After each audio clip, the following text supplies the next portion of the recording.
차원 축소에 대해서 이야기를 해보도록 하겠습니다. 여기에서 차원이라는 것은 변수의 수를 의미하는데요. 특히 독립변수의 개수를 말합니다. 그리고 차원이 증가할수록 모델의 정확도가 떨어질 수 있음이라고 되어 있는데요. 이 차원이라는 것, 즉 변수의 개수는 어느 정도까지 도움이 되는 것으로 이루어졌다면 증가하는 것에 따라서 정확도도 높아질 수 있습니다. 하지만 불필요하게 많은 수의 변수가 사용이 된다면 오히려 모델의 정확도가 떨어질 수 있다는 것을 의미하죠. 이것을 저희들이 차원의 저주라고 합니다. 그리고 독립변수 간에 강한 상관관계가 있는 경우는 모델의 정확도와 신뢰성이 떨어질 수 있다.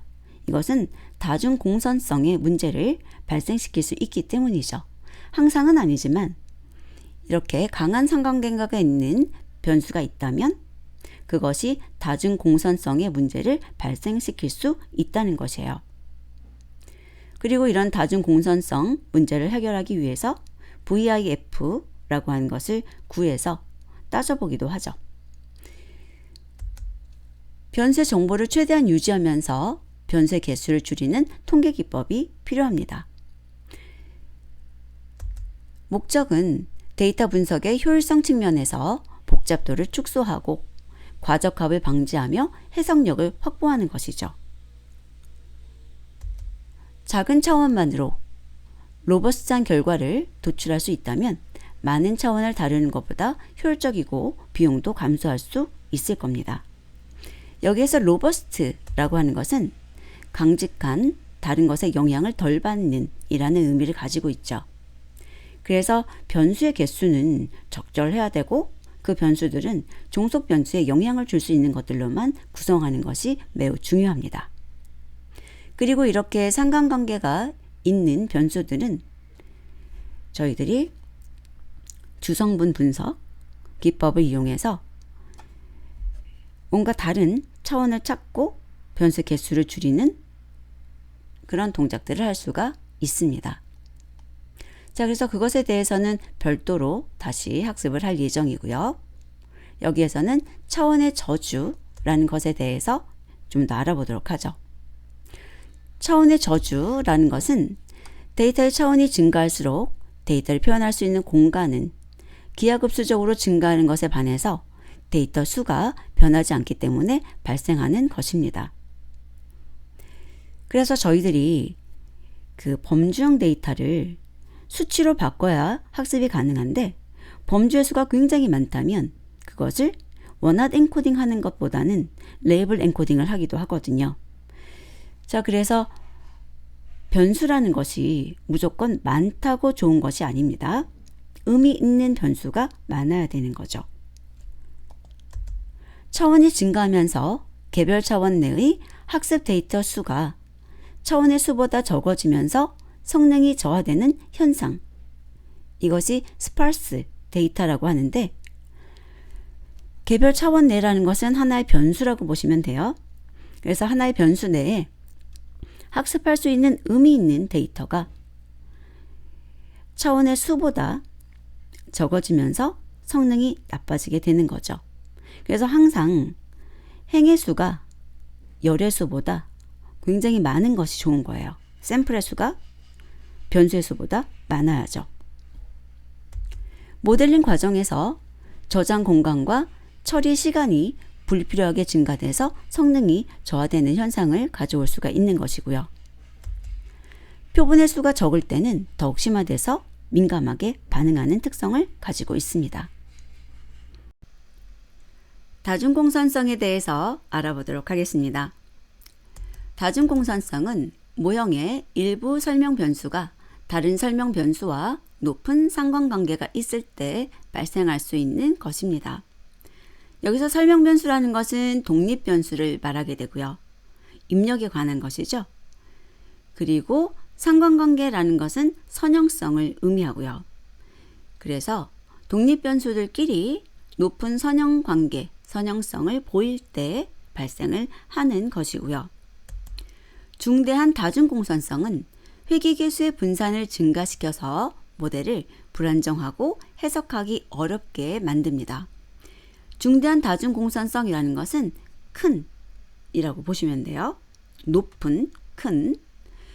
그런 경우는 회귀계수의 분산이 증가된다는 건 회귀계수의 크기가 또 커질 수 있다는 거죠. 그러면 우리 모델링에 있어서는 이 회귀계수 곱하기 변수의 값 해가지고 답을 구하게 되는데 그 변수가 조금만 크기가 커지거나 작아져도 전체적인 값이 커지거나 작아지는 일이 발생할 수 있겠죠. 그래서 모델이 불안정하고 해석하기 힘들다고 하는 것입니다. 자, 그래서 이 회귀계수라고 하는 것이 너무나 컸다가 너무나 작았다가 하는 것은 좋지 않은 것입니다. 자, 그러면 이런 다중공산성을 어떻게 알아볼 수가 있는가? VIF라고 해서 분산 팽창 지수를 계산해 보는 거죠. 이것을 측정해서 10이 넘으면 다중공산성의 문제가 존재한다고 보고 적극적인 해결 조치를 하는 것입니다. 그런데 이 수치 10을 어떤 곳에서는 4로도 보고 있어요. 그래서 절대적으로 10 이런 것은 아니고요. 그 크기가 크면인데 그 크다는 것은 좀 상대적으로 해석을 할 수 있다는 것이죠. 여기서 VIF라고 하는 것도 다중공산성하고 연결지어서 알아두셔야 돼요. 시험 문제에서도 나왔던 부분입니다. 자, 그러면 어떻게 해결을 할까? 가장 간단한 것은 높은 상관관계가 있는 설명 변수를 모형에서 제거하는 것입니다. 만약에 A하고 B하고 상관관계가 높아요. 1에 가까운 것이 상관관계가 높다는 것인데 그것 둘 중에서 하나를 제거하는 거죠. 또한 다양한 변수 선택이나 차원 축소 방법을 사용해 볼 수가 있고요. 대표적인 것이 주성분 분석이라고 해서 PCA라는 것이 있죠.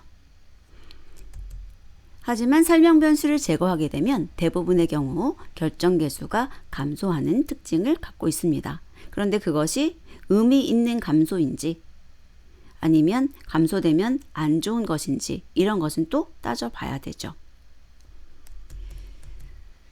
자, 위에서 변수 축소라는 것이 있었는데 제가 주성분 분석 이야기를 했죠.